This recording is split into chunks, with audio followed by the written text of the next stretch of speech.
Jaya Radha Madhava Kunja Bihari.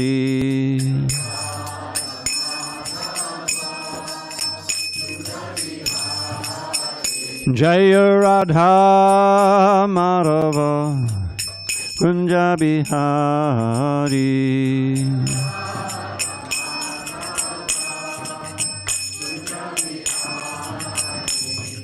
Gopi Janavallabha Girivaradhari.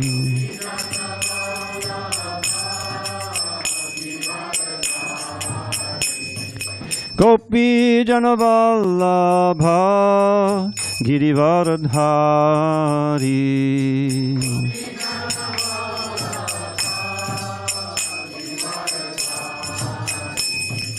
Yashodanandana Bhajana Ranjana.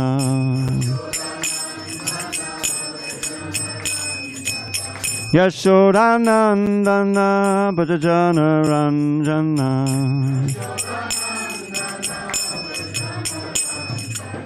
Yamuna Tira Vanachari. Yamuna Tira Vanachari.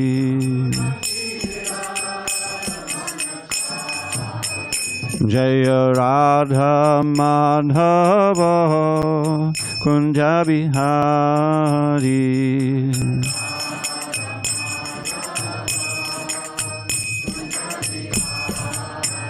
Jaya Radha Madhava Kunja Bihari.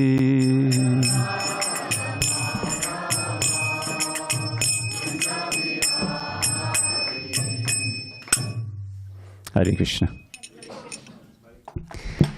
So, I don't know if you noticed, I just ran in 5 minutes ago. I've been researching. And those of you who may not know, there is an encyclopedic biography of Bhaktisiddhanta Sarasvati Thakura that has been compiled by His Holiness Bhakti Vikas Swami. In fact, during when Mahatattva and Bhaktivedanta Tirtha Maharaj, when he was here, he would sometimes read a little bit from it. It was many years in the compilation and editing, at least 10 years. And it's amazing. And what's really amazing is that you can download it for free. So if anyone is interested, just see me afterward, and we'll arrange to have you get you a link. So I read portions of it, and that's why I was late, because it was so fascinating. It was hard to stop reading. So I'll give just a few points from his biography, and also tell some, quoting from some of Srila Prabhupada's description of that all-important first meeting with Bhaktisiddhanta Sarasvati Thakura in 1922, when Srila Prabhupada was a very sincere follower of Mahatma Gandhi's movement, independence. Of course, he was a pure Vaishnava, and he was raised in a Vaishnava family, but he had just gotten married, and he was at his job in the pharmaceutical industry he was working on. But that was a pivotal moment in spiritual history. If he hadn't met him, where would we be? We wouldn't be sitting here. So I'll read a little bit of the earlier days, the biography, much abridged, of Bhaktisiddhanta's appearance and his early history. And then there was one thing I'd never heard before, and this I'll read verbatim from the book, and that is when Bhaktivinoda Thakur, his father, was praying for a Ray of Vishnu, who would help him to propagate Krishna consciousness. Bhaktivinoda Thakur was a pivotal figure in rescuing Gaudiya Vaishnavism. It had fallen into disfavor. There were many insincere so-called followers who had distorted the Dharma, and it didn't have very high respect when he appeared, but he saw the value of it and the purity and the wonder of it. And he worked very hard to revive it, and he did that, but he was limited. His time was limited, and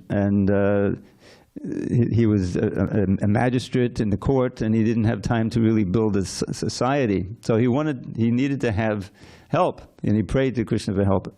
And Bhaktisiddhanta Sarasvati Thakura, Bimala Prasad, was the answer that he came, and he took it to the next step, and then Prabhupada took it to the next step, and that's why we're sitting here. He took it all over the world. So Srila Bhaktisiddhanta Saraswati Goswami Prabhupada appeared in this world on the February 6, 1874. Now we may wonder, well, it's not February anymore. How is it? It's the lunar calendar. The dates change from one to another. This is by lunar calendar. But it's generally early in the year. So 1874, he appeared in Jagannath Puri, the site of the famous temple of Lord Jagannath, and thus one of the holiest places in India, where Lord Chaitanya had resided for 18 years, those who know the history, absorbed in the highest ecstasies of Krishna consciousness. Srila Bhaktisiddhanta Saraswati's father was the Vaishnava Acharya Srila Bhaktivinoda Thakur. As an ideal acharya in the Grihastha ashram, in other words, he was a householder, he had a large family, I think it was 13 children.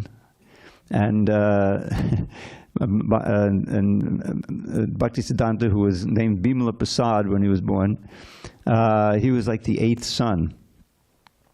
As an ideal acharya, he oversaw an extensive family and discharged important responsibilities as a senior government officer, yet was still prodigiously active in Krishna's service. Now, he was an officer in the British Raj, of course. He was the British were ruling India at that time, and he became a magistrate, a court magistrate, very responsible. Every evening after returning from work, he took his meal, slept from 8 till midnight, 4 hours, got up, then wrote for several hours. By such dedication throughout his life, he composed over 100 books in Sanskrit, Bengali, and English.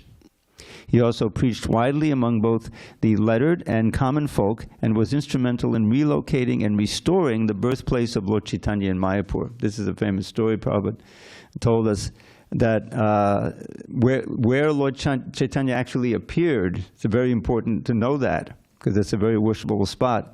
And it was mistaken to be in a different spot. So Bhaktivinoda Thakur researched, and he got all these old maps. And finally, when he thought he had the place, he found a place this is in Mayapur area, in Navadvip. There was a place where there were so many tulsi plants growing. And according to his calculations, that's where Lord Chaitanya had appeared, and he brought Jagannath Das Babaji, a very advanced Vaishnav, who was actually a mentor for Bhaktivinoda Thakur. And he couldn't walk. He was over 100 years old, and he was being carried in this basket by his aide, and wherever he would go. But as soon as he saw the place, he said, "This is the place. This is it." And he jumped out of the bag, started dancing. He would do that sometimes in kirtan. So that was a very important thing. And when you go to Mayapur, the site of the most amazing temple that's rising, the temple of the Vedic planetarium, many of you know what that is. It's one of the biggest temples. When it's finished in a few years, one of the biggest temples in India. And Adbhuta Mandir. This is foreseen by Lord Nityananda, and Bhaktivinoda Thakur also saw it, in his vision.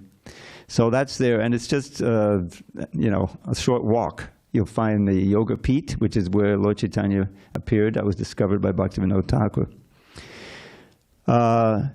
Every evening from work, I told you, he also preached widely among them. Srila Bhaktivinoda Thakur had resuscitated Gaudiya Vaishnavism from a 3-century gloom. These are the words of Bhaktivedanta Swami, during which it had come to be practiced largely in a superficial manner, much removed from the genuine process grounded in scriptural regulations, and had been so severely misrepresented by rogues and charlatans that most educated and discerning people wanted nothing to do with it. So it needed a lot of resuscitation.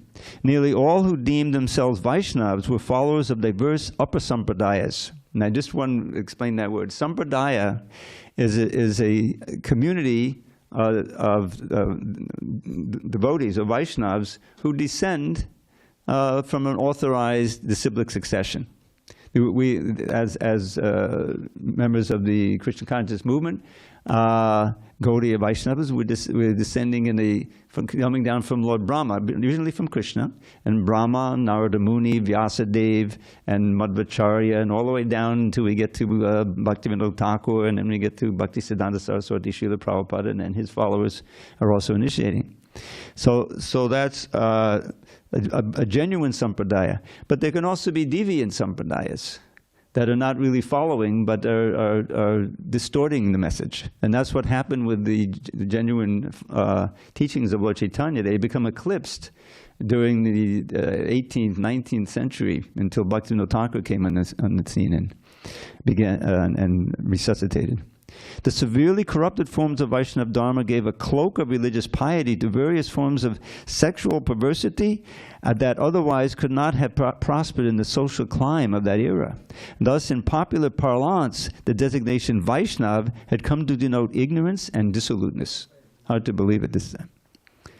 The remaining few genuine devotees were either householders or reclusive Babajis who shunned bad association and did not attempt to reform others. So this was the scene Bhaktivinoda Thakur. It's a real challenge. Srila Bhaktivinoda Thakur was different. He not only recognized the superlative value of real Gaudiya Vaishnavism, this is what you find in the Hare Krishna movement, it's given by Srila Prabhupada, but uncovered, rejuvenated, propagated, and defended the authentic teachings and practices of Sri Chaitanya Mahaprabhu. While some educated and religiously committed Hindus of his generation were inspired by the new intercourse with the West to promote Hindu values and teachings to the people thereof, and some Gaudiyas opined that the fulfillment of Lord Chaitanya's prophecy of global Sankirtan was nigh, Srila Bhaktivinoda Thakur took up the practical task of scrutinizing the theories of Occidental thinkers in the light of Gaudiya theology, thereby presenting Mahaprabhu's message in a radically new and pertinent context. He longed for and foresaw events that others might have considered fanciful dreams. So what Bhaktivinoda Thakur, he realized, because you have to understand, he was a member of the administration, the British administration of India. He had been seen with erudition and his competence, and so he was a magistrate. That means that he was a judge. And he had a lot of responsibility. He could not devote his full time to making an organization and propagating Krishna consciousness, although he wrote extensively, as I read, over 100 books, which are very important for us. But he felt that he needed help, and that was described. He needed someone who could carry on the mission for him.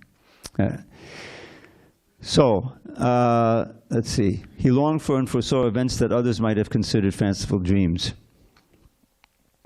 And so this is something written by him. The Dharma preached by Lord Chaitanya is universal and not exclusive. The principle of Kirtan as the future church of the world invites all classes of people without distinction of caste or clan to the highest cultivation of the spirit. This church, it appears, will spread worldwide and replace all sectarian churches, which exclude outsiders from the precincts of the mosque, church, or temple. So this was Bhaktivinoda's vision, but he felt he needed to have help, and that's why Bhaktivinoda Thakur was sent. Bhaktivinoda Thakur's promotion of the pure original teachings of Lord Chaitanya had made some headway in bringing his predictions closer to fruition. Still, his longing for East and West to unite in Krishna Bhakti might have seemed merely quixotic.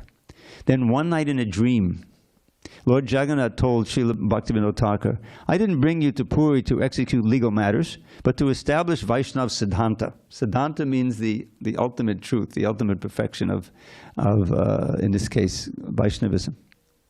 Srila Bhaktivinoda Thakur responded, Your teachings have been significantly depreciated, and I lack the power to restore them. Much of my life has passed, and I am otherwise engaged. So please send somebody from your personal staff so that I can start this movement.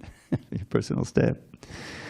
Close quote. Lord Jagannath directed him to pray to the deity of Bimala Devi.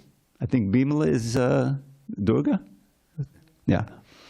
In this way, just as Chaitanya Mahaprabhu had appeared in response to the call of Sri Advaita Prabhu. I don't know if some of you may not know this, but this was part of the pastime of Lord Chaitanya's appearance, was that Advaita Acharya, who had preceded him, he saw that there was a great need for Krishna himself to come and to preach devotion to himself. And so he began worshipping his Shalagram Shila, which we have some there on the altar, very ardently, and offering tulsi and praying that Krishna would come. And Lord Chaitanya heard. He said eventually, I was sleeping in the causal ocean, but your loud cries woke me up, and now I'm here.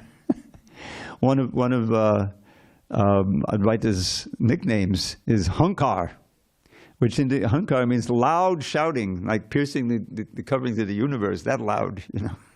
So he would do that. There was a devotee in Brooklyn named Hankar. No one knew what it meant. What does that mean, Hankar? And we learned later. So the comparison is here. Directed him to pray, so Bhaktivinoda prayed ardently, and Bhaktisiddhanta Sarasvati was sent by Lord Chaitanya to fulfill the prayers of Bhaktivinoda Thakur.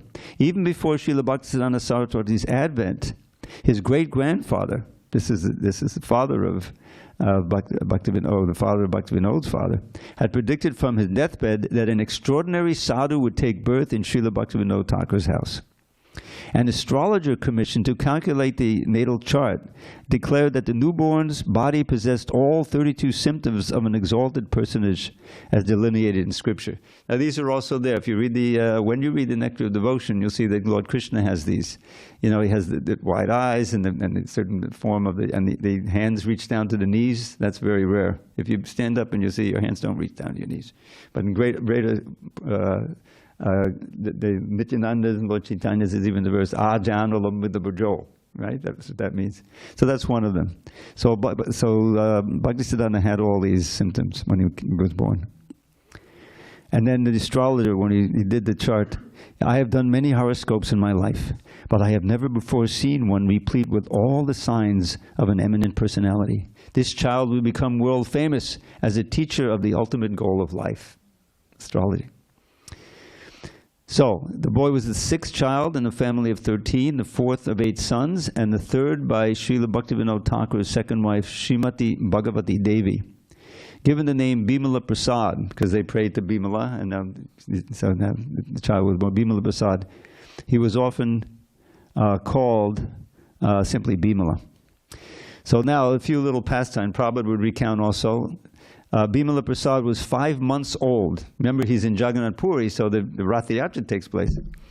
Was 5 months old at the time of Lord Jagannath's Rath Yatra, an annual festival attracting hundreds of thousands of pilgrims. His father's house was situated along the parade route on the Grand Road. Although the procession usually finishes in a few hours, this time, Lord Jagannath's cart stopped for 3 days outside the home of his dear devotee, Srila Bhaktivinoda Thakur. So this would happen during Lord Chaitanya's time. Sometimes it's described. You read the Chaitanya Charitamrita, and how it just, for some reason, they couldn't pull that cart. It was not moving, you know. And no matter they brought elephants, wouldn't move. And then, you know, they said Lord Chaitanya would go behind it, and with his head he would push, and before long it was rattling along, showing that it wasn't being pulled by human activity. Lord Jagannath was controlling it. So it stopped there for 3 days, right in front of his house. Although the procession usually finished, during that period, when it was stopped, Srila Bhaktivinoda Thakur arranged for a continuous Sankirtan festival for the pleasure of Lord Jagannath. Taking advantage of the auspicious opportunity, he directed his wife to bring her baby to the cart. He's just 3 months old. Upon being placed at the lotus feet of Jagannath, the infant reached out his tiny arms to touch the feet of the deity. Lord Jagannath immediately reciprocated by offering his own garland. His own huge garland fell down, not on the child, just surrounding him. Which fell from his body and encircled the child. That same day, Bimala Prasad's Annaprasana function, a ceremony where you're saying, what is the inclinations of this little child, you know? So they put the rice, and they put some money, and they put a volume of Bhagavatam or something, and see which the child will go to. So of course he went to the Bhagavatam, you know. I've seen some of these. The mother and father are so thankful when the kid embraces this book. The The child's spontaneous grasping of the Bhagavatam further intimated his devotional inclination.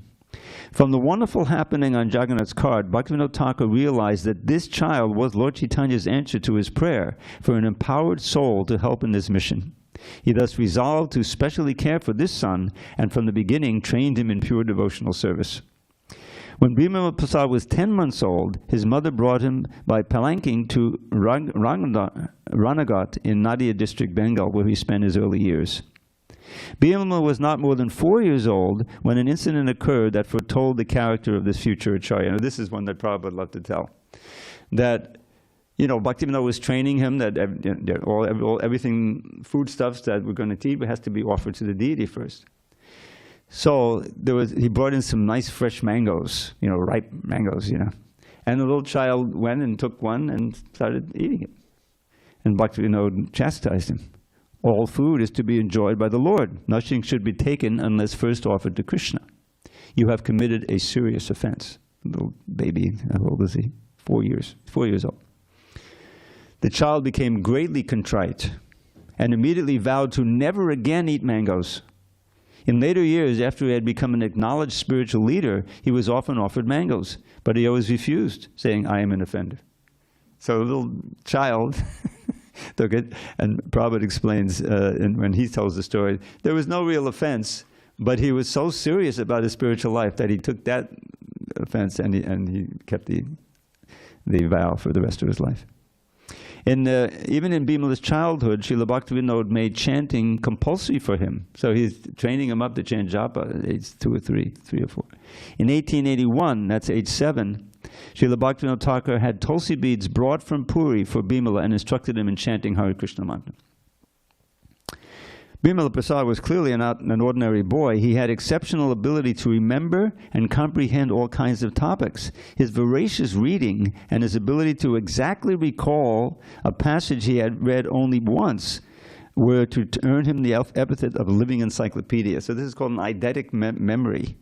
It means you read something and you forget it. You never forget it. Who can imagine? You know, we can hardly remember an hour later. But that's what he had, this amazing brain. Even in his last days, he could produce verbatim any part of any book he had read 50 years earlier. His precocious genius was accompanied by a gravity and intensity of purpose uncommon at such a tender age. Like Prahlad Maharaj, another great child devotee before him, Bhimala Prasad did not waste time in frivolous sports or similar diversions. From the beginning, he was absorbed in fulfilling the mission of human life and spontaneously attracted to Krishna Bhakti. So it's very pertinent because in the morning class, if you tune in or if you come, we're studying Prahlad Maharaj's instructions to his classmates, which is exactly what's referred to here. So he received a formal education. Bhaktivinoda Thakur was very eager that he get a very good education because he was going to become a world preacher. And in 1887, so he's 13, at the age of 13, he began studying Sanskrit grammar and Jyotish. Jyotish is astrology. Jyotish is Vedic astrology.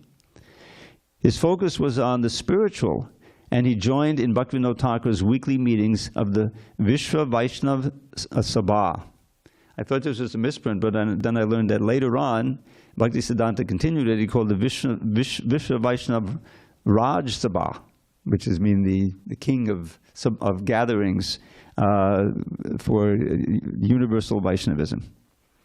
And he listened to Bhaktivinoda lecture on the Bhakti Rasamrita Sindhu. Bhaktivinoda trained him in the skills needed for publishing books, editing, proofreading, even how to repair printing equipment. So obviously there's no internet. This book publishing and printing and distribution was the mass propagation available in that time, you know, because of the technology that made it possible to get the message out to thousands. So he went on pilgrimage with his father to Lord Chaitanya's pastime places in Bengal. So the highlights later on, he took initiation from Gaur Kishore Das Babaji, although he was illiterate. So Bhaktisiddhanta was very, very erudite. He was very, educated and so forth. But Bhaktivinoda Thakur told him that this Gaur Kishore Das Babaji, who had come down to Navadvip from Vrindavan and to hear from Bhaktivinoda Thakur, Even though Bhaktisiddhanta Thakur was a householder, he recognized him as a very, very advanced pure Vaishnava. So Gokishore would listen to him. But he himself couldn't read and write, although he was super advanced and on a very high level.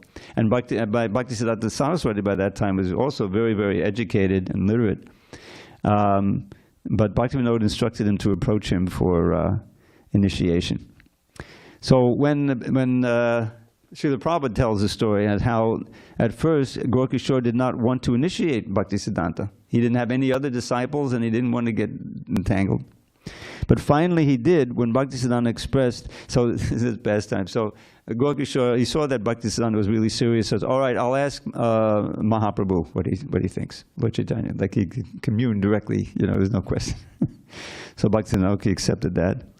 But Gokishore didn't, and then 3 days later, Bhaktisiddhanta, well, what did Mahaprabhu say? He said, oh, I forgot to ask him. He says, oh, all right, so I'll come back in a few days. So he came back in a few days, and Gokishore said, no. He said, no. So finally, Bhaktisiddhanta was so desperate that he said, well, I can't live without getting initiated by you, So, he's serious that he's going to jump into the Ganges, commit suicide. So Gokishore relented and initiated him as his only disciple. He had one disciple, and that was Bhaktisiddhanta Sarasvati Thakura. But Bhaktisiddhanta was recognized as a child as a super genius. He had an eidetic memory, as I mentioned. And he became very proficient in astrology. And in fact, his name, Siddhanta Saraswati, originally wasn't Bhaktisiddhanta, it was just Siddhanta Saraswati, was because he had translated and I think commented on the Surya Siddhanta, which is a classical Vedic astrological text. And so he became very proficient in that. But at a certain point, he just gave it up, and he turned his attention entirely to just purely spiritual pursuits. So now I'm going to tell that for us, the critical fact, one of the critical pastimes is the first meeting of Srila Prabhupada with Bhaktisiddhanta Saraswati Thakura. And this was 1922, so Srila Prabhupada was about 26. He was newly married. I think he had one child, or at least one child on the way. And he had his job, his career opening up as part of the Bose pharmaceutical, production and sales, and so everything was there. But of course, he had been raised by his father as a pure Vaishnava. We should always remember that. And Prabhupada once said, "Yeah, I never forgot Krishna in my life." So he was a Vaishnava, but he had this involvement with Gandhi, as I mentioned, not Gandhi, Mahatma Gandhi's movement of independence, and also his family, and also his job. So, in 1922, I met my guru. This is Prabhupada telling in a lecture in 1976. I met my Guru Maharaj through the exigency of my intimate friend, Mr. Narendranath Mullock. And I would not go. He didn't want to go. He told me information. This is a nice sadhu. Let us go and see. I did not like very much these sadhus in those days. National spirit, independence. So I said, I have seen many sadhus. They came at my father's care. I was not very much pleased with their behavior. Because this is explained in the Srila Prabhupada Lilamrita, that Srila Prabhupada's father was so pious, he would invite in the sadhu, anyone who looked like a sadhu. If they had the orange dress, he said, okay, you come in, you can have lunch, and everything. But Prabhupada saw that they weren't really much Vaishnavas, and he even tells how he would see one fellow in his neighborhood, he saw him, putting on the orange robes to go beg, and then at the end of the day, he would take them off, put his dungarees on, whatever he wore. There was just like it was just faking it. So that's why he says, I've seen many sadhus, they come to my father's care, I'm not very much pleased. So he dragged me forcibly. No, I have heard this person is very exalted. So I went. And his first opening version, this is Prabhupada speaking, was that, you are educated young men, why don't you preach Chaitanya Mahaprabhu's gospel in the Western countries? I did not know. So this was a blessing in the first meeting. But so Prabhupada in Lilamrita explains that even before he got up from offering obeisances, he said, well, how is this? We haven't even exchanged views, and now he's telling us what to do. So Prabhupada was arguing, no, we're dependent. India is dependent. We have to get independence first. And Bhakti said, no, this can't wait. It's much more important, Krishna consciousness. So Prabhupada explains there, he lost the argument. And that was the only argument he ever lost. He was a great debater. But he liked it. And he felt that this was his spiritual master. So I'll just continue with this. I did not know, but I, because we belong to a Vaishnava family, we were very much worshipped. Shri Shri Radha Hari ki jai, Gauranitai ki jai, Jagannath Baladev Subhadra ji ki jai. We were very much worshipped of Lord Chaitanya and Nityananda family. So I was very much pleased that, quote, here is a personality who is going to preach Chaitanya Mahaprabhu's gospel. I was very much pleased to meet him. And later Prabhupada said he accepted him as his guru in his heart. But it took some time, before he took formal initiation. So now the time is limited, so I want to just focus on one event which I'd never heard before. And the prelude is that, okay, time went on, Bhaktisiddhanta started to take more of a role in helping Bhaktivinoda Thakur to preach, and he was initiated with Gorkishore Das Babaji. At one point, I think it was 1909, he decided to chant 1 billion names of Krishna. You can imagine how long that would take. So that meant chanting 300,000 names a day. That's 192 rounds, just like Haridas Thakur. For more than 9 years, you can multiply it out. Because you chant 100,000 names a day, that comes, that figures 30 days in a month. That's, 30 million in 30 days? I forget. And if you multiply it out, you see that it takes about 9 years. So he was there in Mayapur, he was chanting. But the amazing thing was that wasn't all he was doing. If you chant 5 minutes a round, and you chant 300,000 names, 64 rounds is approximately 300,000 names. That'll take you 16 hours. But still, he was also administering the temple at the Yoga Pit, which had been established. In other words, he was doing more than just chanting. Somehow he found time during the day. But that was a vow he took, and he completed it. So I wanted to focus on this one event. So when Bhaktivinoda Thakur and Gorkishore Das Babaji disappeared within 1 year, 1914 and 15, they both left, Bhaktisiddhanta Sarasvati was disconsolate. Upon Babaji Maharaj's disappearance, Siddhanta Saraswati inwardly bemoaned, "Now who will chastise me to make me understand the truth as it is?" Having seen many, unquote, having seen many disturbances arise in the Vaishnava community following the disappearance of Srila Bhaktivinoda Thakur just 16 months before, feeling disappointment and hopelessness, and keenly suffering the absence of his two most important instructors, Bhaktivinoda and Gorkishore Das Babaji, Bhaktisiddhanta resolved to keep to himself and desist from speaking Harikatha, speaking Krishna conscious subjects to others. Although he had commented on 8 of the 11 verses of the Upadeshamrita, Srila Prabhupada's Nectar of Instruction, maybe many of you will be familiar with that book. It's a small book, very important book, by Rupa Goswami. And Prabhupada wrote commentary, and it also heavily relies on commentary by Bhaktisiddhanta. That's what he's referring to here. That he had written 8 of the 11. Commentaries, let's see, which he had been composing specifically in Bhaktivinoda Thakur's order. He ceased working on it. He lamented, "To whom will I show my articles and books? Who will take pleasure in my writings and encourage me to continue? Who will take pleasure in hearing about the preaching work and the increasing splendor of the Dham and our service to it?" So then it says, practically foregoing food and sleep, he remained engaged in intense bhajan while wrestling with the dilemma. His heart reverberated with Srila Bhaktivinoda Thakur's order that he not renounce service to Lord Chaitanya. And seeing the mass of people spoiling their valuable human life, simply taking birth and dying without information of or interest in the incomparable boons offered by Lord Chaitanya, Bhaktisiddhanta Saraswati was unceasingly contemplating the need to preach, yet, having experienced the kind of malicious opposition he would have to face for speaking the truth. Now this is part of the biography I kind of skipped over, that there was so much opposition because he was challenging the smarta Brahmins and the Kasko Swamis who were simply utilizing their position, so-called spiritual position, for material gain. It was corrupt. There was a lot of corruption in it.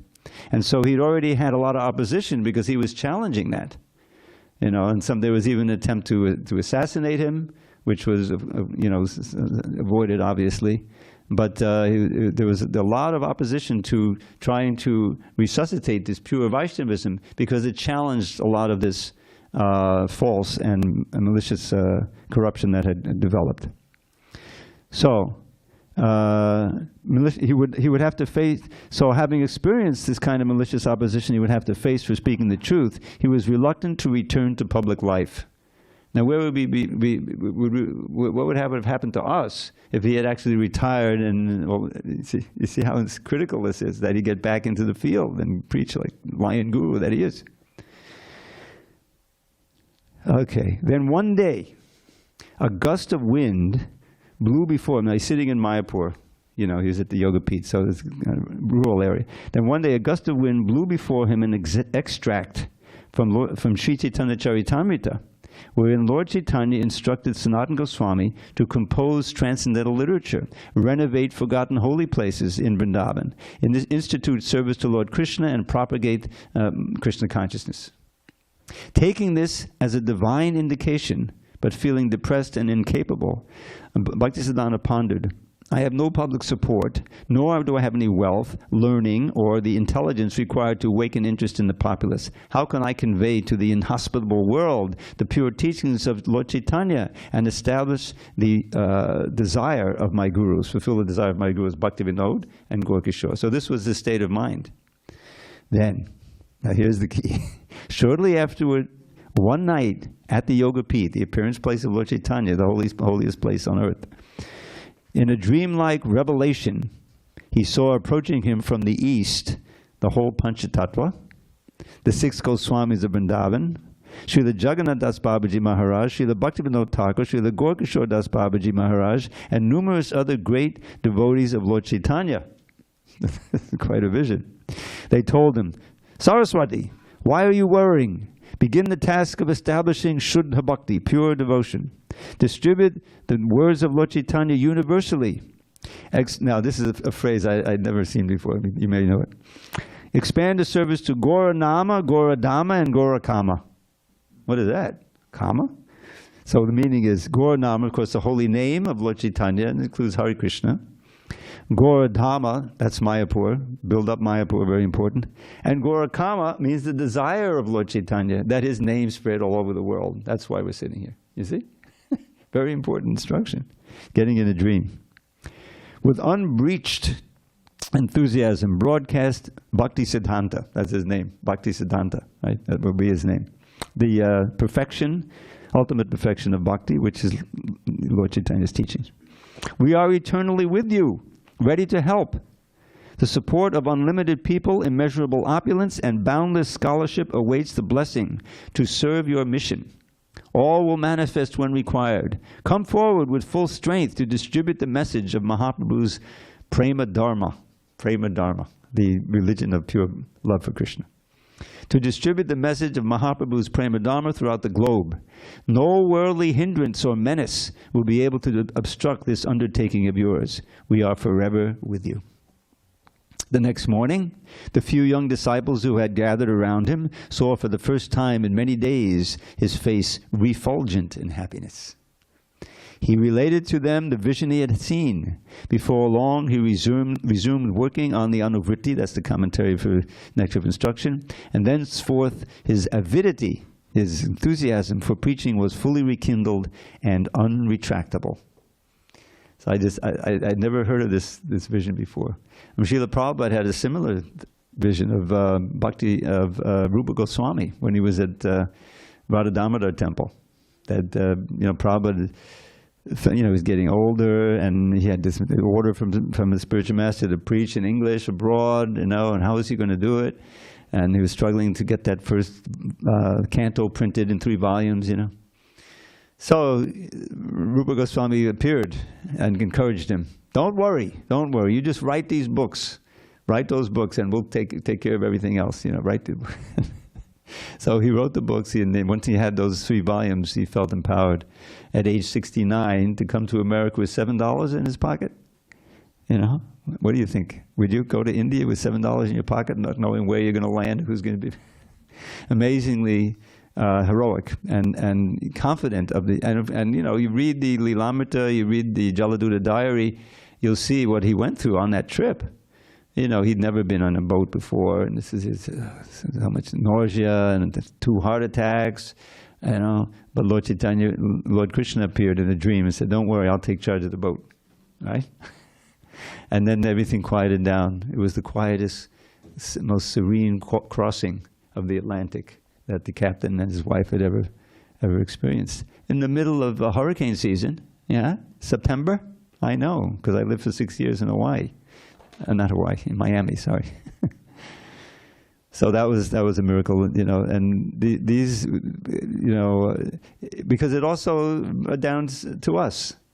All of this is empowering Bhaktisiddhanta to do what he did, so that Prabhupada could then do what he did. This is and also those who take this movement seriously and to preach and against all odds try to spread this message are also following in the same mood of Bhaktisiddhanta Sarasvati and, of course, Srila Prabhupada. So, it's 7:13. Does anyone have any other anecdotes or questions to ask? I mean, it's such a wonderful biography. I read basically one part of it, which is a summary of his life, and it's so inspiring. This biography, you wouldn't believe what went into this. I mean, it's huge. And what were his favorite verses that he would quote? There's a whole chapter on that, and it's really an amazing book. And Bhakti Vikas Swami is a wonderful writer. So and he's making it available for free. So don't miss out and Bhaktisiddhanta, as Bhaktivinoda Thakur and of course Srila Prabhupada, they're all key figures in our salvation. What would we know of Krishna consciousness if Prabhupada hadn't landed in 1965 in Boston and come down to New York and done all he did? But he was moved, inspired, empowered by Bhaktisiddhanta Sarasvati Thakura, who was also empowered by Bhaktivinoda all the way back. So this is the very wonderful 150th anniversary of his appearance, and his glories and his efforts are very much with us this day and every day. Hare Krishna.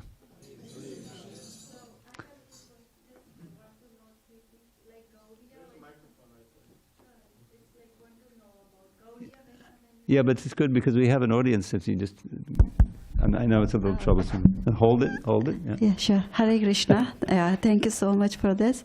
Actually, I have just little want to clear what is Gaudiya Vaishnava. When you mentioned in your discourse about the Gaudiya Vaishnava, what's the origin, and why they are called Gaudiya, and third question is how many sampradayas are there, and fourth is which one is Radharani Sampradaya. Which one is what? Radharani Sampradaya. One is like, this is Vaishnava. Is this a Sampradaya, right? Gaudiya right. is a... First, the Gaudiya question. Gaudiya Vaishnavism refers to the Vaishnavism following in the line of Chaitanya Mahaprabhu. Okay. Gauda is the place where he appeared. That's part of India. Oh, okay. Yeah. Okay. From there it has been originated. Yes. Oh, okay. Yes. Now it's worldwide, but still known as Gaudiya Vaishnava. Yeah. And the Sampradaya, it's the Brahma Madhva Gaudiya Sampradaya. So you understand, it starts with Brahma.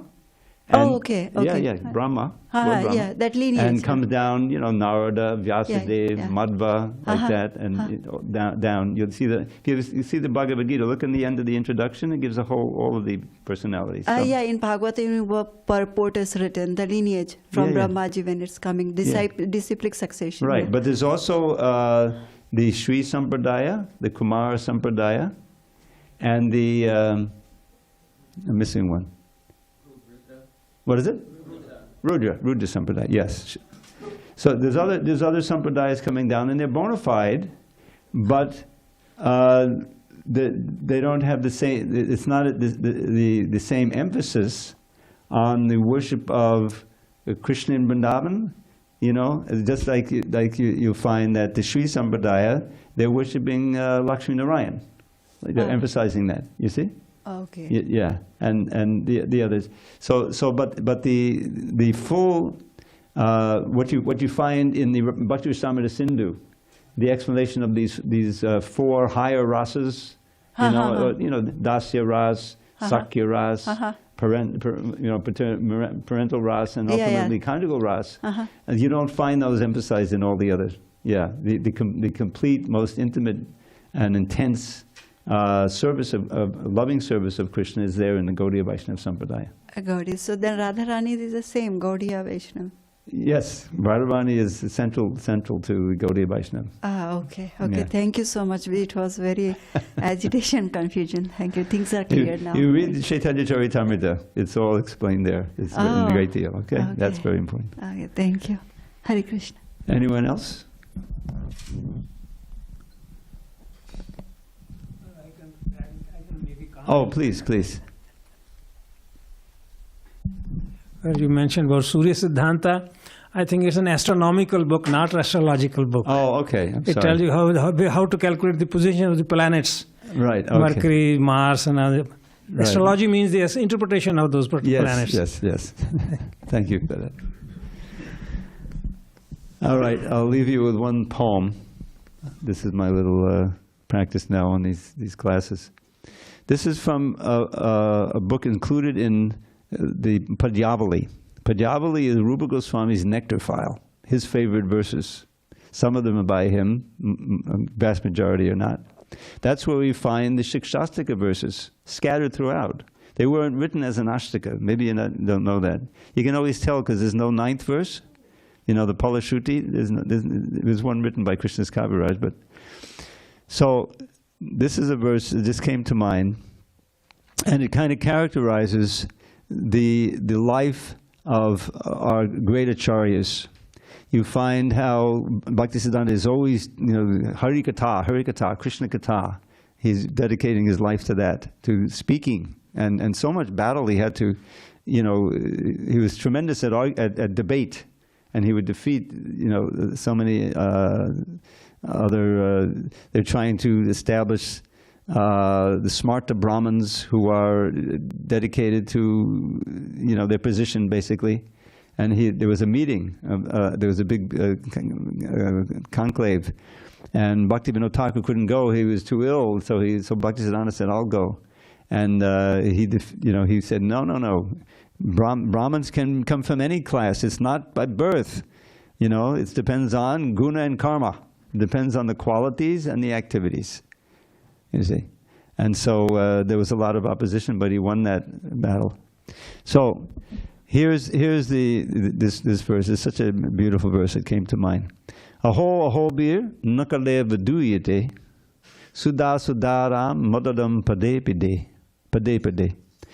Dine dine chandana chandra shitalam yasho yashoda tanayasagiyate.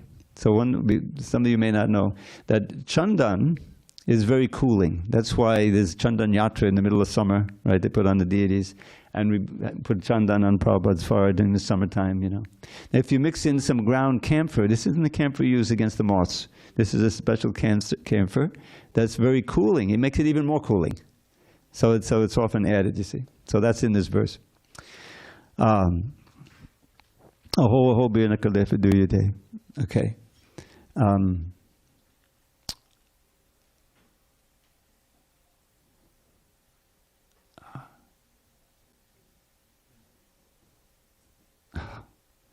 All right. My old brain is not seeing this, but no. Okay. It'll take me precisely 15 seconds to find this, or less.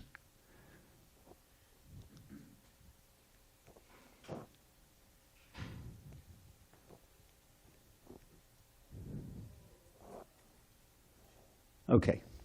Because at every step they drink a flood of wondrous nectar sweet, whose cooling power sandal paste enhanced with camphor can't defeat.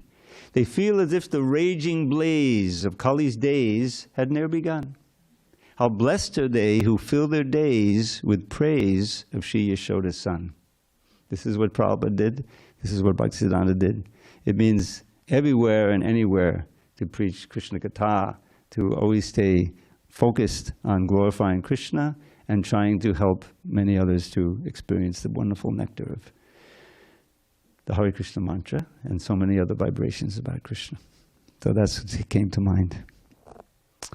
All right, one more. This is a prayer. Again, this is Rupa Goswami's Leela Chanda. This is a book that he wrote summarizing Krishna's Vrindavan Leela in all wonderful poems. So this is a prayer to hear Krishna's flute. Jagadudhura madhuri durina maduna mandadamindara durapa mamatarshibhadan mudantakatvan murali narasudha duni dunitam.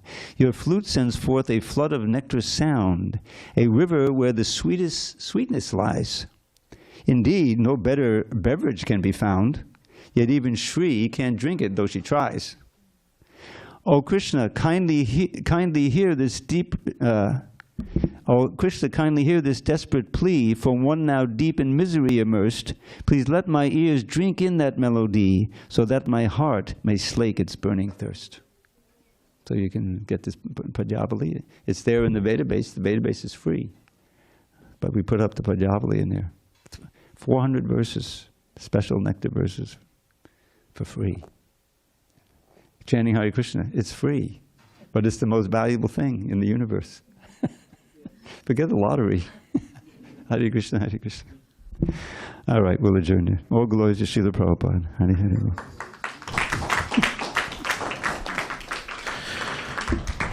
All right.